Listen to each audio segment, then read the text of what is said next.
और कोलकाता में ही आज सनातन संस्कृति संसद द्वारा आयोजित गीता पाठ में लाखों की संख्या में लोग शामिल हुए।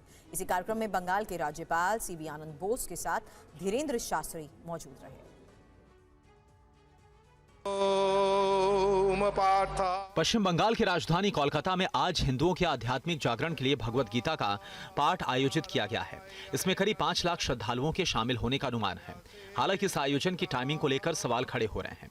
एक दिन पहले ही मुर्शिदाबाद के बेलडांगा में अयोध्या की बाबरी मस्जिद के मॉडल पर आधारित एक मस्जिद की नींव रखी गई।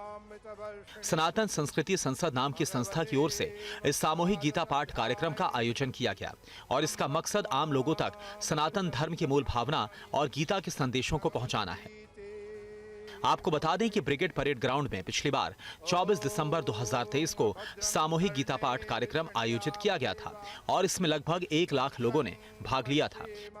कार्यक्रम की अध्यक्षता महामंडलेश्वर स्वामी ज्ञानानंद जी महाराज ने की, जबकि पद्म भूषण साध्वी रितंबरा मुख्य अतिथि के तौर पर मौजूद रहे। इस दौरान गीता पाठ में शामिल होने वाले सभी लोगों को गीता की प्रति निःशुल्क दी गई।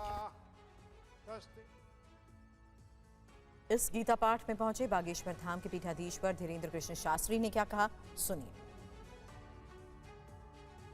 कलकत्ता के पत्ता पत्ता में सनातन का भगवा लहरा रहा है। आज हमको प्रसन्नता है, भगवान श्री कृष्ण के बांग में, भगवान श्री कृष्ण का ही बांगमय स्वरूप गीता जी हैं, जिस गीता के ज्ञान से अर्जुन ने कौरवों की सेना को धराशायी किया था। हमें पक्का भरोसा है, भारत का हिंदू पढ़ेगा गीता, जिएगा गीता तो सनातन विरोधियों को धराशायी करे। कोलकाता की नगरी, मां भगवती काली की नगरी आज बड़ी सौभाग्यशाली हुई है। लाखों लोगों के साथ जब गीता पाठ का गूंज, गीता पाठ का श्लोक गुंजायमान हो रहा था, तब लग रहा था मानो हिंदू जग गया हो। और कार्यक्रम में पहुंची साध्वी रितंबरा ने बंगाल में रह रहे हिंदुओं को जगाने की कोशिश की। उन्होंने क्या कहा, सुनिए। आंधियां चलने लगी, अब ज्वार को पैदा करो। बंगाल के हिंदुओं, आंधियां चलने लगी, अब ज्वार को पैदा करो। कंठ में क्रंदन नहीं, हुंकार को पैदा करो। फिर सजने लगी है, फिर सजने लगी है, फिर सजने लगी है समर की भूमिका। पार्थ तुम गांडीव में टंकार को पैदा करो। पार्थ तुम गांडीव में टंकार को पैदा करो। मैं राष्ट्र के सभी अर्जुनों को निवेदन करती हूं कि माधव के धनंजयो अब जाग जाओ। बंगाल की धरती जाग गई है।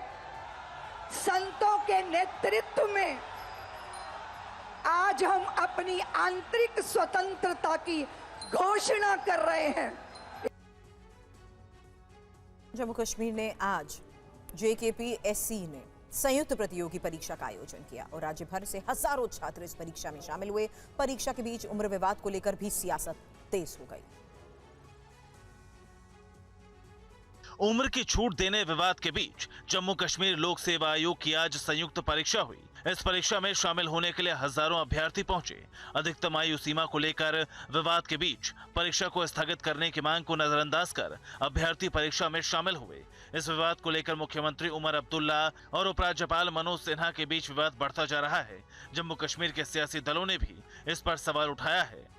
आज जम्मू कश्मीर एडमिनिस्ट्रेटिव सर्विस में जो सबसे पहले जो परीक्षा होती है यानी प्रीलिम्स एग्जाम, वो हो रहा है। बता दें आपको कि ये परीक्षा कहीं ना कहीं इस वजह से भी विवाद का गढ़ बना हुआ था, क्योंकि इसमें जो उम्मीदवार थे या स्टूडेंट्स थे, उनकी काफी समय से ये मांग रही थी कि इसमें एज रिलैक्सेशन दी जाए। लेकिन बता दें आपको कि उमर अब्दुल्ला ने इस महीने ही जो है शुरुआत के दिनों में एक फाइल जो है वो उपराज्यपाल कार्यालय को भेजी। हालांकि उपराज्यपाल ने कल उस चीज की सफाई देते हुए कहा कि उन्होंने वापस जो है वो फाइल जो है पब्लिक सर्विस कमीशन को भेजी थी। और बिहार में नई सरकार के गठन के बाद प्रदेश में उद्योग लगाने की कवायद तेज हो गई है और सरकार निवेशकों को मदद के लिए कई तरह की सुविधाएं देने की योजना पर कर रही है काम। इसी कड़ी में प्रदेश में निवेशकों और उनकी फैक्ट्री को सुरक्षा देने के लिए सीआईएसएफ की तर्ज पर बीआईएसएफ बनाने का प्रस्ताव भी तैयार हुआ है। इस देश में जैसे सीआईएसएफ है, सेंट्रल इंडस्ट्रियल सिक्योरिटी फोर्स है, उसी तर्ज पर बिहार में सरकार को एक प्रस्ताव भेजने का अभी हम लोगों ने तय किया है कि बीआईएसएफ, बिहार इंडस्ट्रियल सिक्योरिटी फोर्स बनाए। जब से नई सरकार बनकर आई है तो एक नया माहौल बिहार के अंदर निवेशकों के बीच गया है और निवेशक अब भारी मात्रा में बिहार में निवेश करके और उद्योग खोलने के लिए प्रयासरत हैं। ऐसी परिस्थिति में औद्योगिक क्षेत्र को, औद्योगिक जो पार्क होंगे, हमारे जो इंडस्ट्रियल पार्क होंगे जहां पर कि सभी उद्योग लगेंगे, उनके सुरक्षा के लिए हम लोग जो है बिहार इंडस्ट्रियल सिक्योरिटी फोर्स का गठन करने का प्रस्ताव भेज रहे हैं।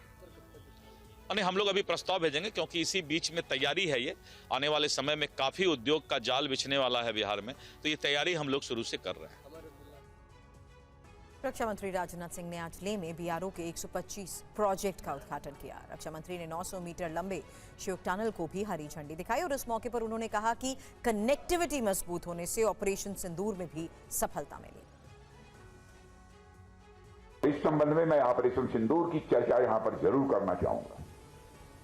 अभी कुछ ही महीने पहले हमने देखा जब पहलगाम के दुर्दांत आतंकी हमले का जवाब देते हुए हमारी आर्म फोर्सेस ने ऑपरेशन सिंदूर को प्रभावी तरीके से अंजाम दिया, तो आतंकियों का क्या हश्र किया ये दुनिया जानती है। वैसे करने को तो हम बहुत कुछ कर सकते थे, लेकिन हमारी सेनाओं ने पराक्रम के साथ साथ धैर्य का भी परिचय देते हुए उतना ही किया जितना कि आवश्यक था। इतना बड़ा ऑपरेशन इसलिए संभव हो पाया क्योंकि हमारी कनेक्टिविटी स्ट्रांग थी।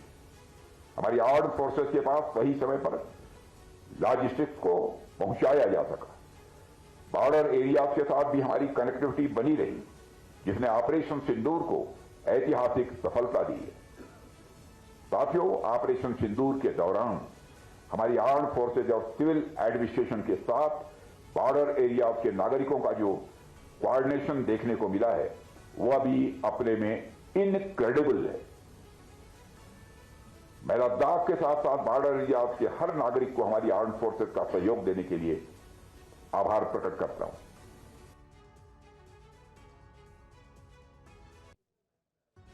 रक्षा मंत्री राजनाथ सिंह ने आज लद्दाख में बॉर्डर रोड्स ऑर्गेनाइजेशन के 125 इंफ्रा प्रोजेक्ट्स का उद्घाटन किया है। उन्होंने इसे बीआरओ और केंद्र के बॉर्डर इंफ्रास्ट्रक्चर को मजबूत करने के लिए एक बड़ी उपलब्धि बताया। देखिए TV9 भारतवर्ष की ये ग्राउंड रिपोर्ट। महत्वपूर्ण भूमिका निभा रही है बॉर्डर रोड ऑर्गेनाइजेशन और इस पर ज्यादा बात करने के लिए हमारे साथ जुड़ रहे हैं बॉर्डर रोड ऑर्गेनाइजेशन के DG lieutenant general Raghu Srinivasan. Sir, आपका TV9 पर स्वागत है। थैंक यू सर, हम देख रहे हैं कि लगातार बॉर्डर्स पर सड़कों का, सुरंगों का और पुलों का जाल बिछाया जा रहा है। हमारे बॉर्डर्स बहुत मजबूत हो रहे हैं। कैसे देखते हैं सर आप इस तैयारी को? जैसा कि आपने बताया, सबसे पहली बात तो ये है कि हमारा बॉर्डर का जब इंफ्रास्ट्रक्चर सक्षम रहेगा तभी हमारी जो सामरिक दृष्टि से और जो हमारी सिक्योरिटी फोर्सेस का आवागमन वहाँ पर बॉर्डर में अपना काम कर सकती हैं। पिछले 15 सालों में जो मेरा मानना है कि भारत सरकार ने इसके ऊपर स्पष्ट रूप से अपने नीतियों से और अपने फाइनेंशियल आउटले से ये आदेश दिए हैं। और लद्दाख में बने शिव टनल सामरिक दृष्टि से काफी महत्वपूर्ण है। इस टनल की वजह से ही उस क्षेत्र की साल भर कनेक्टिविटी बनी रहेगी। इसके अलावा ये टनल सेना की तेजी से मूवमेंट के लिए भी गेम चेंजर साबित होगी। TV9 संवाददाता अंजू निर्वाण ने बीआरओ के DG lieutenant general Raghu Srinivasan से खास बातचीत की। इसको सर शिव टनल के बारे में बताएं, क्योंकि उसकी जो लोकेशन है सर अपने आप में बहुत ही स्ट्रेटेजिक है, बहुत ही ज़्यादा इम्पोर्टेंट है। मतलब जिस जगह पर वो मौजूद है वो अपने आप में बहुत चैलेंजिंग फेस तो रहा होगा बनाने में, लेकिन स्ट्रेटेजिकली वो बहुत हमारी फोर्सेस को और हमारे देश को बढ़त देगी। देखिए, ये जिस सड़क पे बनी है ये शोक नदी के साथ साथ चलती है और हमारा एक लोकेशन है दुर्बुक और उसके बाद जो बॉर्डर पर एरिया है वो है दौलत बेग ओल्डी। ये सामरिक दृष्टि से बहुत ही महत्वपूर्ण इलाका है। जो कटन कवर टनल है जो 920 मीटर लंबा है, ये यहाँ पर बनाया गया है और इससे क्या होगा कि जो कनेक्टिविटी जो खत्म हो जाती थी, क्योंकि यहाँ पर लैंडस्लाइड हो जाती थी और यहाँ पर आपको ये देखना होगा कि कोई एक भी दिन हम नहीं चाहते हैं कि ये इस रोड की कनेक्टिविटी बंद की जाए। तो इसलिए हम ये चाहते हैं कि all weather all time connectivity के लिए हम ये कटन कवर टनल जो 920 मीटर लंबा है, ये शोक टनल जो है इसका हमने प्रावधान किया है।